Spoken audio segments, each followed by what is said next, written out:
और ज्ञान के साधन बताते हैं, अमानित्वम अदम्भित्वम अहिंसा क्षांतिर आर्जवम आचार्योपासनम शौचम स्थैर्यम आत्मा विनिग्रह। वो तो हो गए विकार। अब बता रहे हैं ज्ञान के साधन। श्रेष्ठता के अभिमान का अभाव, मैं बुद्धिमान हूं, मैं धनवान हूं, मेरे बराबर कौन, ये श्रेष्ठ, मैं श्रेष्ठ हूं, ये नहीं होना चाहिए। इसका अभिमान जो है, इसका अभाव। और दंभ आचरण का अभाव, दिखावा नहीं, दंभ नहीं करे, जिस रूप जैसा है वैसा ही रहना चाहिए, दंभ दिखावा नहीं करना चाहिए।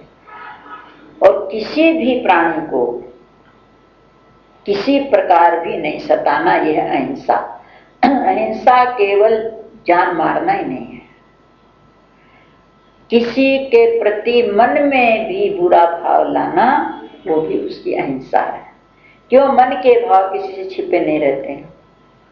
तो किसी के मन में किसी के प्रति बुरे भाव, बुरा विचार या अपमानजनक बात आती है तो उसको अनुभव हो जाता है, तो उसका मन दुख होता है। तो किसी प्रकार भी किसी को दुख नहीं देना, शरीर से भी, वाणी से भी और मन से भी। बस किसी का मन दुखाना ही हिंसा है। अहिंसा का मतलब किसी भी प्राणी को किसी भी प्रकार नहीं सताना।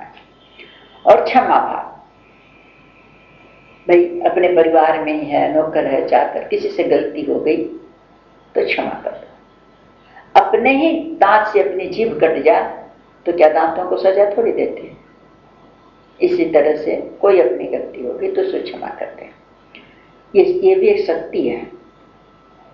अब मन बाण आदि की सरलता, मन में सरलता रहे, कपट कटता न रहे, कपट न रहे, और वाणी से, वाणी भी नम्रता रहे, अहंकार की वाणी नहीं बोले, किसी का मतलब मानजनक वाणी नहीं बोले, सरल वाणी बोले। और शरीर की सरलता, वाणी की सरलता, शरीर की भी सरलता होनी चाहिए, शरीर में भी ऐंठ नहीं होनी चाहिए, दिखावा नहीं होना चाहिए। तो ये आर्जव, अर्जुन का नाम है, अर्जुन है मतलब सरल। एक बताते अर्जुन का पेड़ होता है बिल्कुल सीधा, उसका नाम अर्जुन है। तो अर्जुन नाम का मतलब है कि अर्जुन एकदम अर्जुन सीधा बोलता, तो सत आर्जव। और आचार्योपासना, श्रद्धा भक्ति सहित गुरु की सेवा। तो गुरु की सेवा का मतलब यहाँ आचार्योपासना दिया। एक तो गुरु होते हैं, एक गुरुजन होते हैं, जो भी अपने से किसी प्रकार भी बड़े हों, सेवा।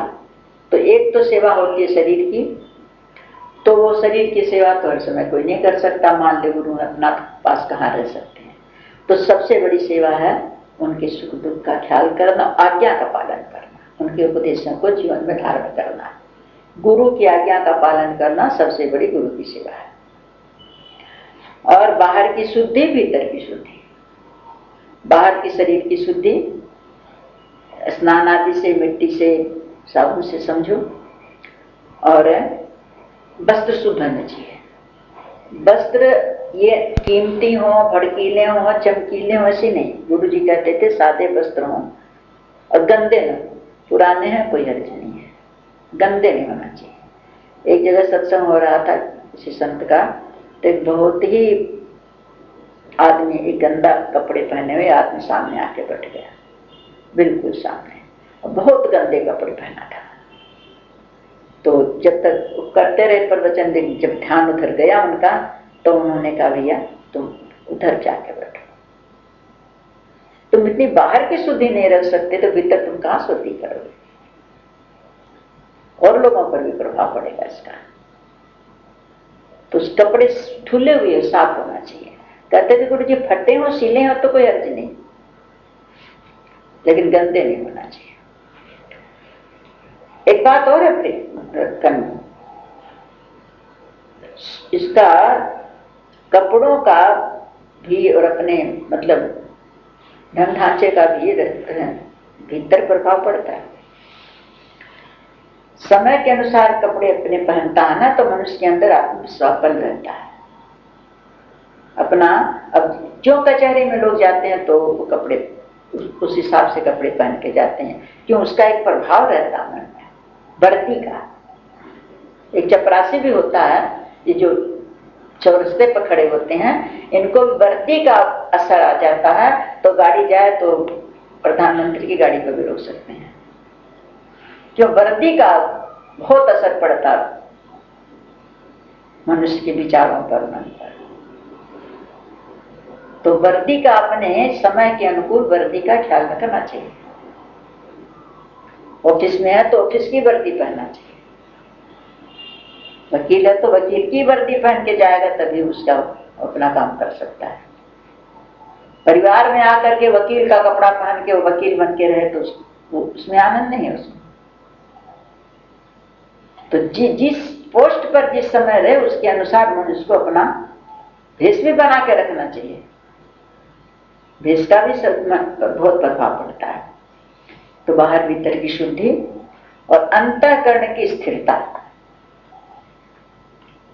अंतःकरण स्थिर होना चाहिए, मन बुद्धि चित्त ये स्थिर होने चाहिए, डामाडोल नहीं होना चाहिए।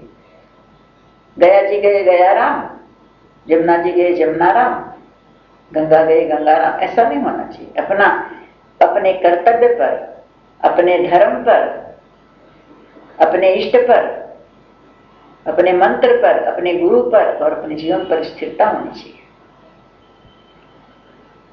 और मन और इंद्रियों सहित शरीर का निग्रह, निगरानी होनी चाहिए मन पर, इंद्रियों पर और शरीर पर। अपना कंट्रोल होना चाहिए। क्यों? निगरानी होनी चाहिए। पहले निगरानी निग्रह रखेगा तभी तो उसके ऊपर वो करेगा शासन।